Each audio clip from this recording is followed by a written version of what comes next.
This situation with Collin Sexton last night. Right. Let's ask you about this, and I wonder what you guys think about this, because this situation that we're showing you with what Will Hardy did there. Yeah, zero problem with it. I think that Will Hardy is doing his job, and to me, my takeaway, in addition to what you said, because I do agree with that, but in addition to that, like I also think there's probably some conversations around, hey, we've talked about this before. We've worked on this. Like, why are you not kicking to the corner? It's not just simply that he's not kicking to the corner. It's like, hey, we've worked on this. We've watched the tape. How are you missing this read? How are you continuing to do that same thing over and over again? And so to me, that's where a lot of these turnovers come from. Like, obviously you guys watch Jazz games just the same way we do. I'm sure you're seeing it too. Like, they will drive into the paint, they will get stuck, and that leads to a turnover. And by the way, Collin Sexton is not the only one guilty of this, right? Like, this is something we see out of Jordan Clarkson.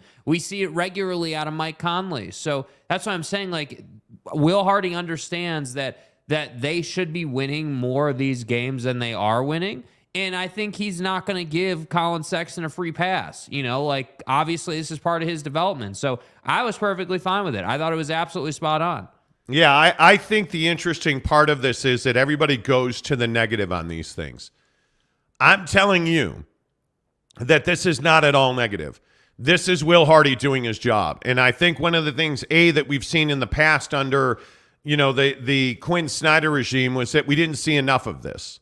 And we saw angry Quinn and but we didn't see enough accountability behind the scenes and on the bench. And I think this has clearly been a conversation that's happened behind the scenes. This is not the first time that Will Hardy has gotten into Collin Sexton. You can tell that almost right away. And notice that Colin doesn't storm off, or they don't get into an almost physical altercation. It's just a conversation. And I think Will Hardy is a young, animated guy. I love this. This is basketball. This is the NBA. This is coaching.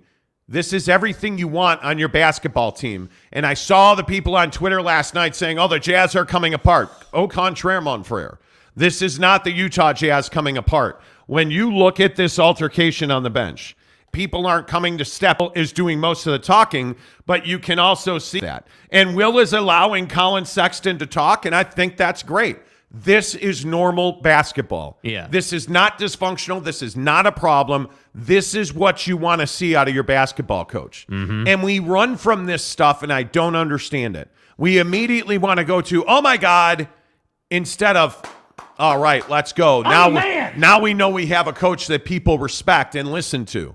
That's what I think you should be taking away from this. Yeah. Because I think that's clearly what is on display here. Well, and I think it's where you're at in your process of rebuilding the team. I mean, obviously this is year one. Like, Will Hardy is clearly putting his footprint on the roster. And I think that, like, these type of conversations are going to happen. Like, if you think that everything is hunky-dory and is all sunshine and flowers and all positive all the time, like, you're up in the night. Like, you need to understand this, like, playing basketball for these guys is their job. So when, when you're not filling out a spreadsheet, right, and your boss has talked to you about that and you get that talking to, that's the same thing as Collin Sexton turning it over regularly or taking bad shots. And that really, to me, is also a thing for Collin Sexton. Like, I don't love the shot selection right now out of him. Like, I feel like they need to work the ball more, and that's where I think a lot of this passion on a Will Hardy comes from. Like, the Jazz are not patient enough on offense. They are trying to just drive the paint and not move the ball, and they get sort of, reeled into these situations where they're not sure where to go with the ball. So then they just play the pick and roll. And that's easy for teams to defend. That's not a difficult thing with this roster for the Clippers to defend or for whoever they're playing to defend, which is why you need to penetrate the paint and move the basketball. And that's why I think you see that passion on the bench. And so I love the fact that Will Hardy is not scared to have that conversation on the bench in the public eye. Do you think Will Hardy doesn't know that that's going to be on tape, or doesn't know that the cameras are going to catch that, or doesn't know that, like, people are going to see that? Yeah, he does know people are going to see that. And no, he doesn't give a damn. He doesn't care, because he needs to have that conversation in game. And so that's why I say, when you look at the Sexton Conley relationship, that's why that relationship is so important, because if Mike Conley can help with some of this stuff on the floor, that's really going to take the onus off of Will Hardy to constantly chase Sexton to make the right play. Whereas if it can come from Conley, that always works out better. So to me, I don't know why people were freaking out about this. Like, I understand you haven't seen a whole lot of this, in Quinn's era. I get that. But again, we're in a different era. We're in a different time. Like, they're doing different things. They're trying to accomplish a different goal right now. And last point I would make is the pride thing is seriously different. Like, last year, you had a bunch of pride on the roster. And Don and Rudy, I'd even say Bogdanovich at times had a little bit of pride about not getting the basketball enough. Like, you had guys who had real strong opinions about their game. And now the difference is you still have those opinions, but you're a young guy. You haven't done anything in the league, which is why you have nothing to stand on. That's why these conversations are so good. Yeah, and I also think this brings up a question when we talk about these guys. This brings up the question of who should start at point guard. And should the Utah Jazz start Talen Horton-Tucker at point guard? And I think they should. I think until Collin Sexton can show you that he will routinely make the right basketball play, and that's the biggest thing here. That's the thing you have to understand is that Collin Sexton's not making the right basketball play repeatedly. Yeah. It's not something that's once, twice, even three times. It's repeatedly. Mm-hmm. And the issue is that I don't think you can start Collin Sexton next to Jordan Clarkson and expect a positive result. No. I don't think you can do that. So when I look at all of the available options at point guard, I think Talen Horton-Tucker is the right guy. I think I would start him because you've got to get more ball movement. And I think THT's a guy who I think he's aware his three-point shot is not his first option. And with all due respect. So he's a guy that can get into the lane and get fouled or make the right play or make the right pass. Those are things that have to happen. I don't have a problem playing Collin Sexton. Maybe he's the bucket getter off the bench that Jordan Clarkson's been. But I think he can't start next to Jordan Clarkson. I just think it's a combination that, frankly, is not good for the Jazz. And Jake, I think if I had the choice, I'd be starting THT. Yeah, and I think it's a really interesting conversation if you're Will Hardy, because on one hand, you're trying to develop Collin Sexton. And I think, if we pause and take a second and dive a little deeper on that, the question has to be asked, what do you want Collin Sexton to be long term? Are you trying to turn him into an operator, a true on-the-ball point guard, a guy that's going to initiate offense? Or is the game plan for Collin Sexton to be more of a two-guard, more of a Donovan Mitchell-type player where you're trying to get him to score off the ball and, do that type of thing? I think that conversation really dictates what you're going to do with Talen Horton-Tucker, because I tend to agree Talen Horton-Tucker, as I said yesterday, can be a more physical player. Talen Horton-Tucker has the body to push other point guards around and penetrate the paint and kick the ball. So to me, it is a more natural fit to start THT next to Clarkson, but that doesn't make a whole lot of sense if you're trying to get Sexton to a place where he can replace Mike Conley when Mike inevitably leaves the organization. So that's why I say it depends what they want to do. If it was me, I agree. I would start THT. I'd make Sexton earn his minutes. But by the way, Hullabilly, who decided to join the show today, Hullabilly is back. It's amazing. We have missed you. Yes. We have missed you as much as I've missed my voice. Hullabilly, good to see you. He says THT should start at linebacker for my Pats. He's got the air. Fat. Isaac Baji. Ochai Agbaji with the Salt Lake Stars an option. We were at the game last night, and Agbaji looks like he has really improved his shot. You look at, this is in warm-ups, obviously, and you look at how easy it is for him. He looks like a guy that's really improved his shot quite a bit. Jake, were you impressed with what you saw? Yeah, I mean, I think it's become quite a bit easier for him just to make some of these, to make the three ball since we last saw him. With the big club and very, very limited exposure, obviously. He hasn't really gotten that long-term run yet. But I think, in watching him, we were here for the game, obviously. We watched, most of the first half last night as they were playing Santa Cruz. And what I noticed about Agbaji and what I think could really translate to the Jazz is Agbaji is very good at understanding floor spacing and very good at understanding where he needs to be based on who he's playing with and where they're at in the game, because he got a real long run in the first half last night against Santa Cruz. And I liked what he brought to the table with the first group that he played with. He was more of an on the ball guy, looking for his shot, trying to produce offensively. And I think he had 3 threes or 2 threes and a couple points in the paint or whatever. Like, he was producing. With the second group, he took on more of a 3-and-D role where he was standing in the corner, doing a lot of running around, not really the on-the-ball guy, just looking to be in the right spot at the right time based on the set. So to me, there's some flexibility in what you can do with Agbaji, but at a minimum, this is somebody who, to me, is capable of developing into a guy that could shoot 37, 38% from 3 pretty regularly for you, and I think wouldn't be a problem playing in multiple different lineups based on who the matchup is, which I think is nice to have in the organization. Like, we're sitting here talking about how Collin Sexton is struggling to move the ball and struggling to be pliable. It's nice that you have somebody in Agbaji who potentially, just based on what I saw, again, one night, totally get it, limited exposure, not 20 games worth of watching him, but one night last night, it does seem like he's someone who's got some flexibility. So I was happy with what I saw.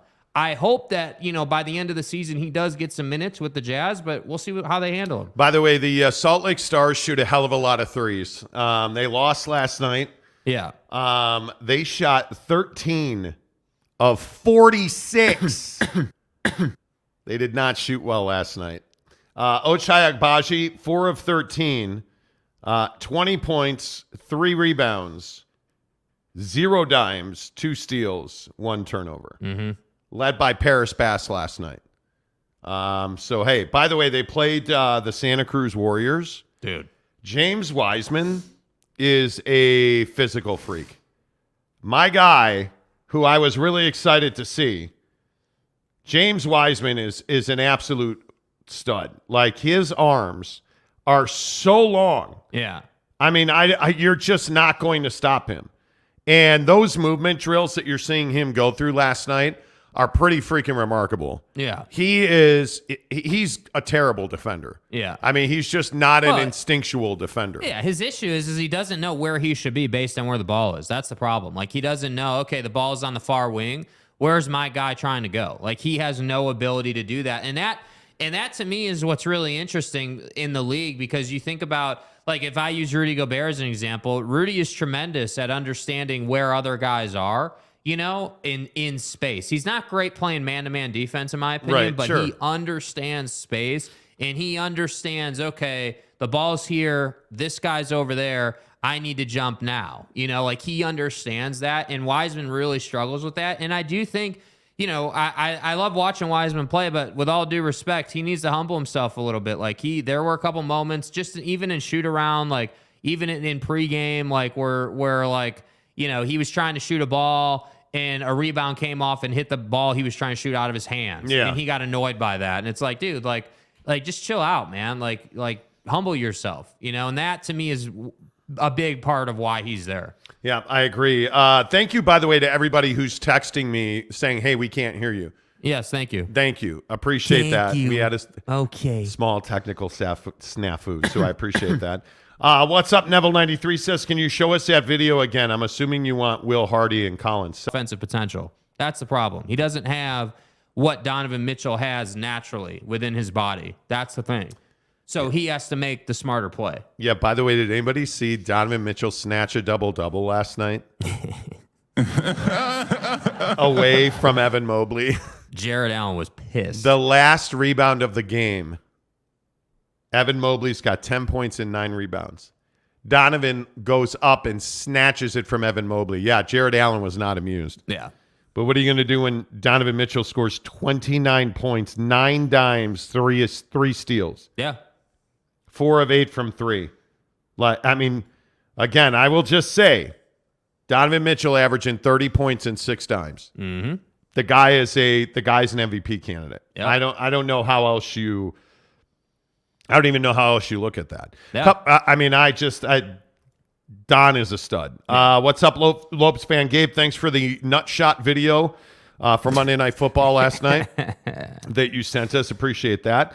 NY Monty fan, good morning, sir. He says, this is called coaching. Anyone who says otherwise is soft and shouldn't be in sports. Coaches growing up lit you up, and you did better than when they praised you. Yeah, I cannot tell you how many times I got yelled at as a kid. But I could always hit. And I have memories of my Mr. Petty in Round Lake Beach, my baseball coach, just screaming at me for trying to hit every pitch into like the moon. Come on, man. The stratosphere.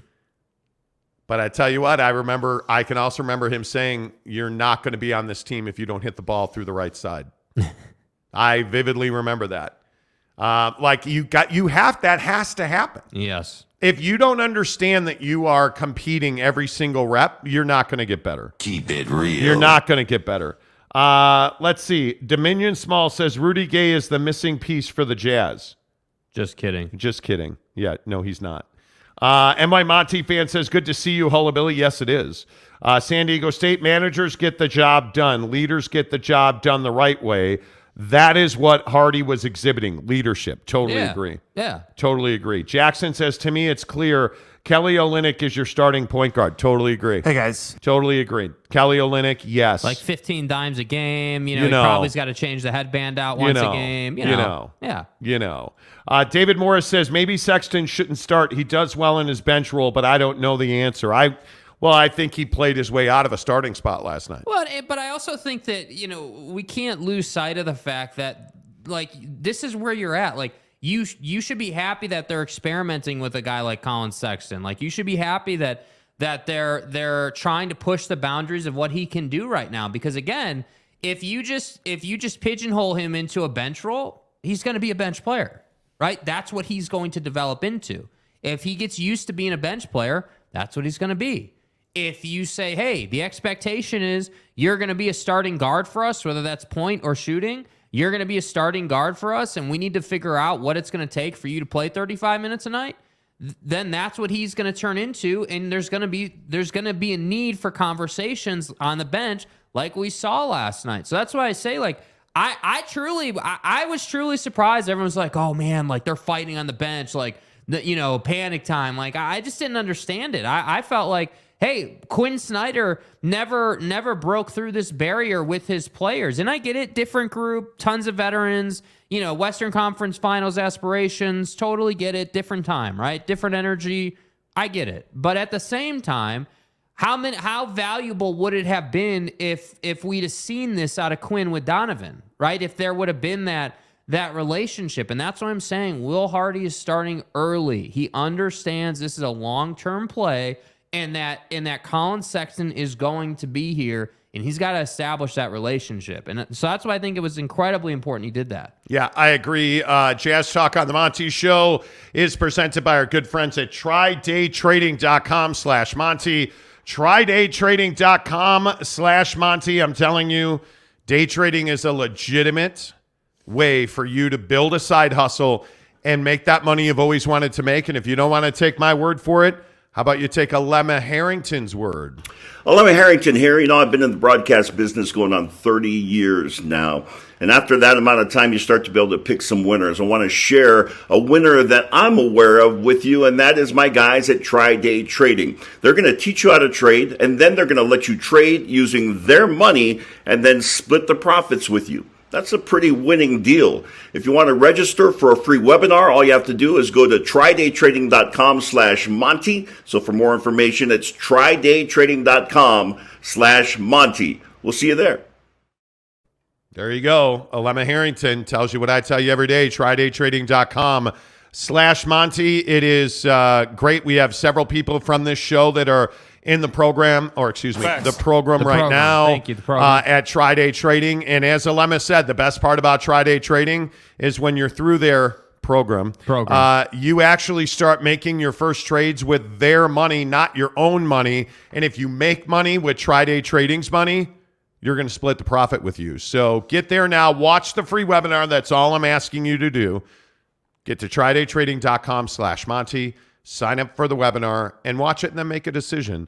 Make that money you've always wanted to make. It really is that simple. If Will Hardy had did that to Don, he would have demanded a trade. Well, I mean, I don't think you know that. I think that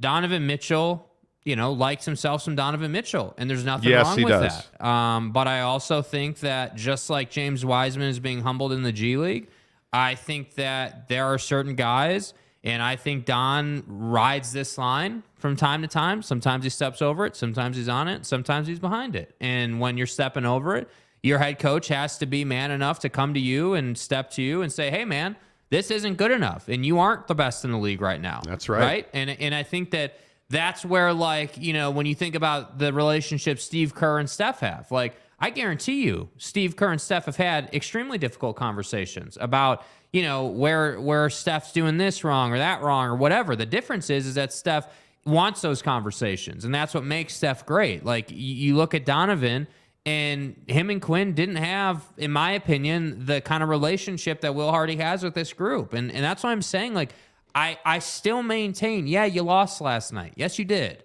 Right? But at the same time, there were a lot of wins last night within that game. Yes. And this bench thing was one of those wins. And I think, all jokes aside, Kelly, the performance you're getting out of Kelly Olynyk, I think is a win.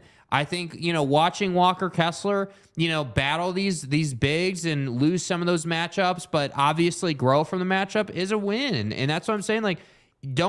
Just because they came out hot and they won 10 of 13 to start the year, don't just change your expectations. Watch the game within the game.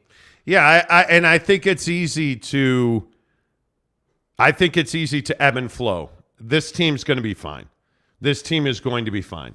Eric and Raleigh says Penny Hardaway failed James Wiseman. Well, maybe that was very early in Penny's career at Memphis. So you might not be wrong.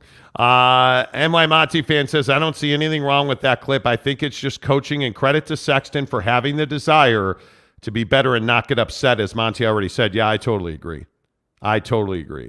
Hullabilly says, Will is saying I pay you from the neck down. Don't think that's what I do. Okay. I don't really know what that means. I don't know what that means, man. I don't know. This is the comment that I want to go back to, though. Yeah. Is that accurate? I don't know. I don't personally think it's accurate. I don't know Donovan well enough to know, but I think that I don't think he would have requested a trade if he was held accountable for taking bad shot after bad shot. But I also think that the lack of accountability Quinn Snyder had with that group is why Mike Conley was bricking a game-winning shot and why Bogdanovich shot an air ball on a game-winning shot in the Dallas series, and Donovan didn't get the ball. And that's ultimately why I think Donovan didn't progress the way he should have progressed as a player in his final 2 seasons in Jazzland, because in Cleveland, it's a very different dynamic. He is the guy, but what they're saying is, hey, you have to take this next step. Yes, you're the guy, but the defense knows you're the guy, and you have to move the ball. You have to get everyone involved, and so that's why he's developing.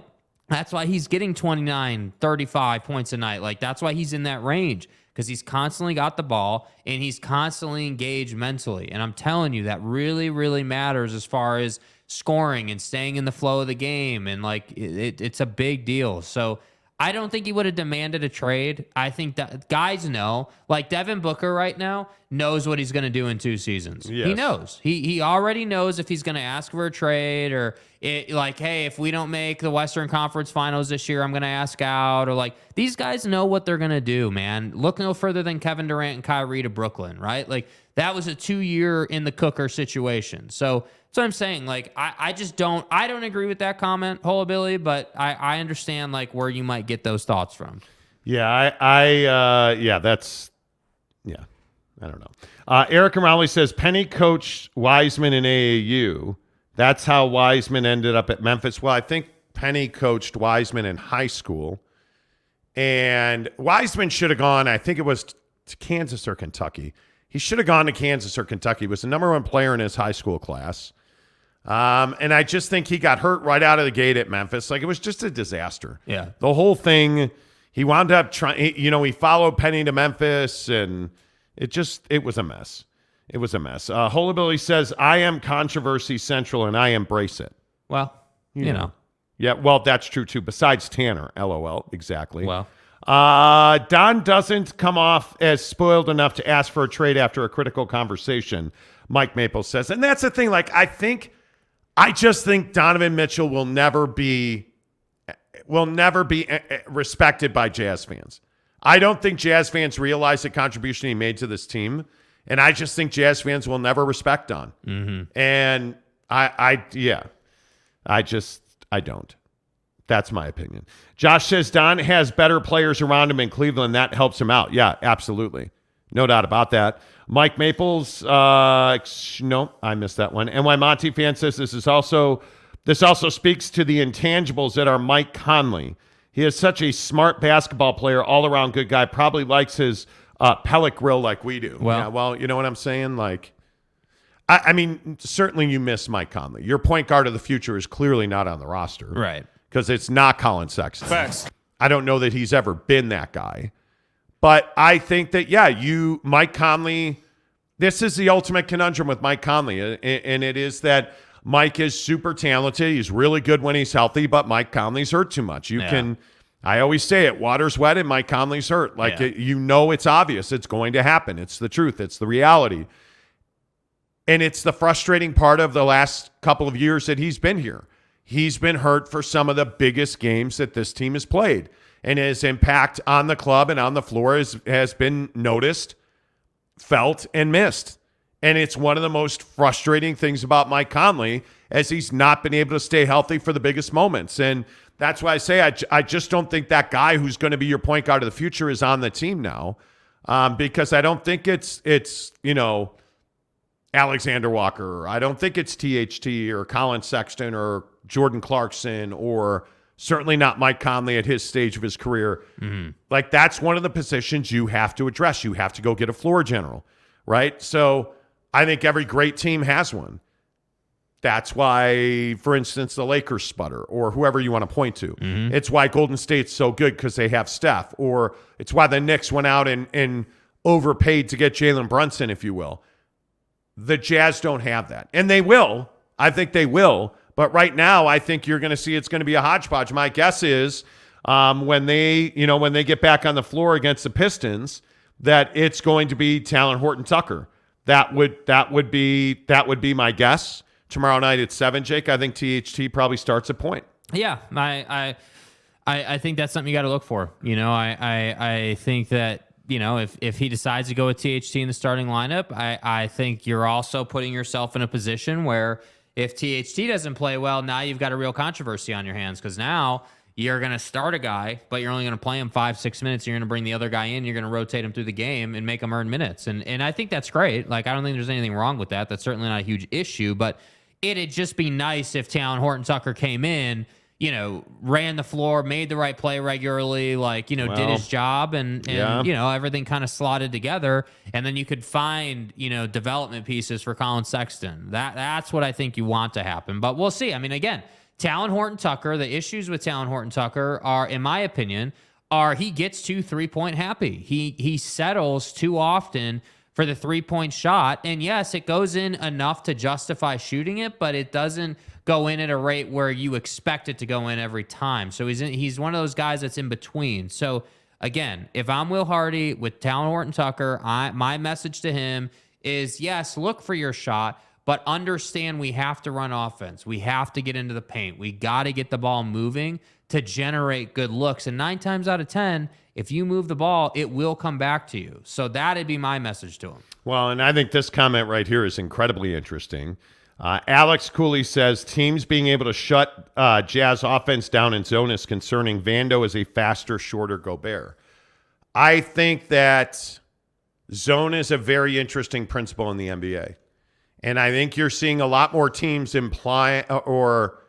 implementing, these amoeba zones where you don't have, it's not a 2-3. It's essentially, hey, don't give up the 3 and everybody collapse on penetration. And the question is, do you have a guy inside who can finish? And I don't know that the Jazz do, because Lauri Markkanen's not a guy that you're like, okay, hey, post me up. Kelly Olynyk's a guy who can play in the low block, but is he a guy you're going to throw a lob into on the block against a zone? You're probably not, right? So it is interesting. Jared Vanderbilt has got to develop his offensive game. He has to. He has to become a more willing and able three-point shooter, because until that happens, they're going to be limited against a lot of different defenses. And I disagree that he's what did you call him, Vando's a faster, shorter Gobert.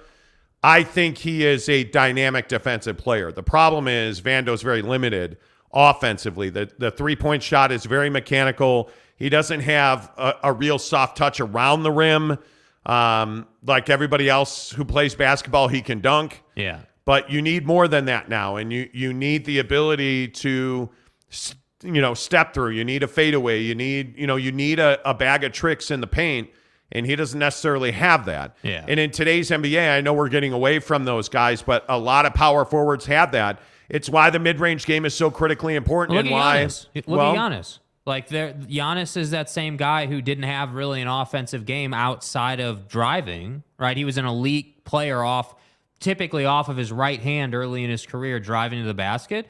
Look how far he's come. And this was always my thing with Rudy, and I'll say it about Vando. Like, I agree he's got to develop. Let's see it. You're an NBA basketball. You said it to me last night when we were watching the G League. All these guys do is shoot basketballs. If you can't shoot a basketball, maybe you should be an accountant instead of a 4 in the NBA. Well, and it is interesting that you bring up the G League in this conversation, because I think in this organization now with the Jazz, there is real development dollars being spent. And I think you can see that development. You can see there is really, I encourage you to come to the G League at Maverick Center, because there's not a bad seat. It's really a small area now. And come early, show up. If you're there, if get in as soon as the gates open, and come and experience pregame and watch the guys work out. Not in like warm-ups where they're doing layup lines.